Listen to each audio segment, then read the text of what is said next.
Ladies and gentlemen, the voice of Iron Maiden, Bruce Dickinson.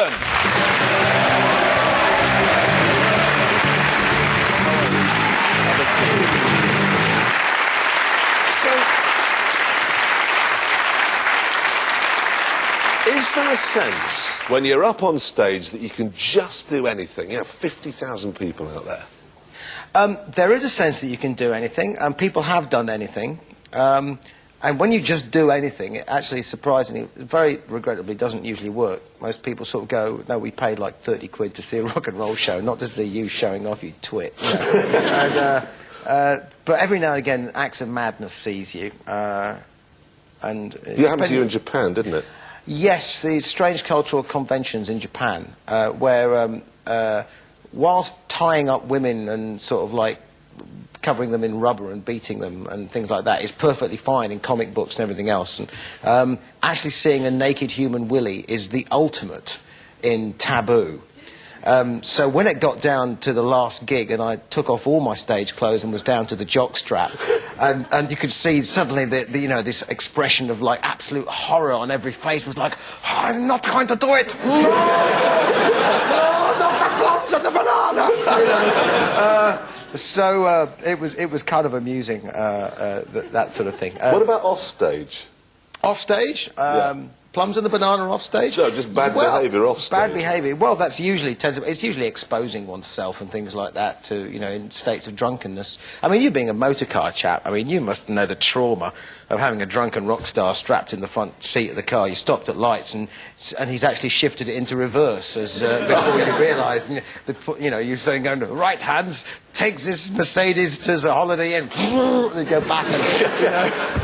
Because you knocked around with Ozzy Osbourne, didn't you, off stage? I mean, that must have been chaotic. Yeah, well, he was quite. I mean, Ozzy's a lovely chap, right? Don't get me wrong, but I mean, I'd had a drink, and it was a long time ago, and Oz suggested that we nick a taxi, and I said... They have drivers in them. And I said, Oz, you know... Because he'd come into the bar, and I was completely... In fact, they'd locked me in my room to try and I'd escaped out the window and gone out of the bar, and there was nobody in it. So in the bar. No, in the bar. Right. So I sat there and I thought, well, you know, when somebody comes, they better have a drink. So I ordered 50 beers. So I sat there with 50 beers, sort of going. So somebody came in, so I just said, "Would you like a drink?" You know, and there it was. So Oz comes in with the sort of entourage, and the first thing he said to me was, "I've given up drinking." He said, "I've stopped." And he sat down and went, "I'll have a double brandy, please." And I said, "I thought you'd stopped." He goes, "Well, I have," but he said, "I'm going to stop after tonight."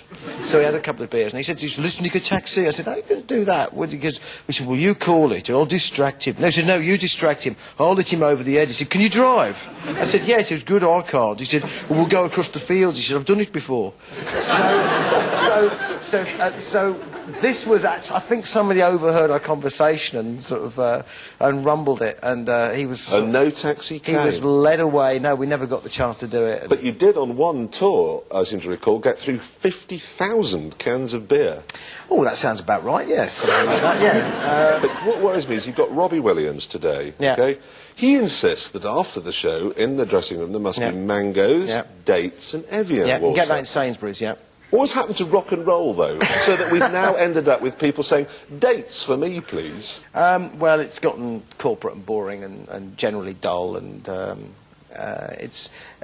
it has lost an awful lot of its fun at the big sort of level, when you get the big entourage and everything else, and everybody's insured up to the hilt. And but you've got Oasis today, okay? They're supposed to be the bad boys of rock, okay? Yeah.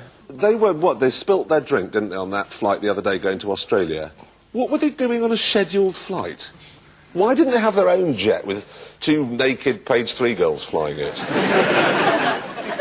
Because Led Zepp, didn't they? They had a church organ fitted to their plane.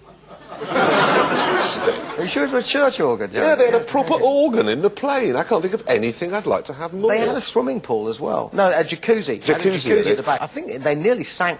This must be a first, sinking an aeroplane in flight.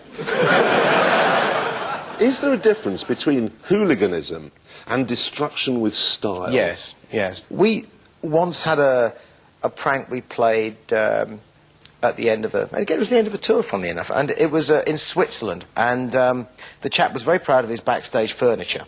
Particularly, you know, all the stuff he'd hired, the pot plants and the, you know, the various bits and bobs and the three-piece suite and everything else and how much it cost, and very keen shows the bill and so on and so forth. So it got to the end of the show and we thought we should make a donation to the audience of some description, some sort of grand gesture. So I started by taking the drum kit apart, actually while the drummer was playing it.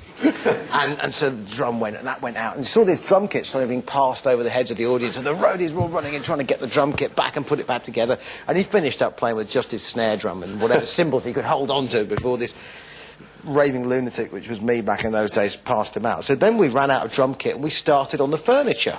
So I ran backstage and there's this three-piece suite starts floating followed by the pot plant, and the promoter's doing his pieces, he's going, and suddenly going, it's cost in Switzerland, sister, it's plastic, you know, it's plastic. Was Keith Moon the best at it? Yeah.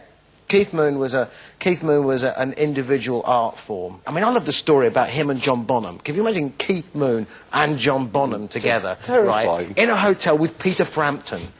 You know, he of the golden, you know, ambrosial locks and all the rest of it. And the rumour had it was, well, the story that I got was that they decided to cut his hair. With Frampton? Frampton, right, with a pair of garden shears. and Mooney's got the garden shears going, come on, Ed, come on, we're going to have you. And Frampton ran up to his room and locked himself in his room, bolted, you know, everything else, you know, which did not deter them one iota, because John Bonham went and got a fire axe and chopped his way through the wall. Not through the wall. In a hotel? In a hotel. Ladies and gentlemen, Bruce Dickinson.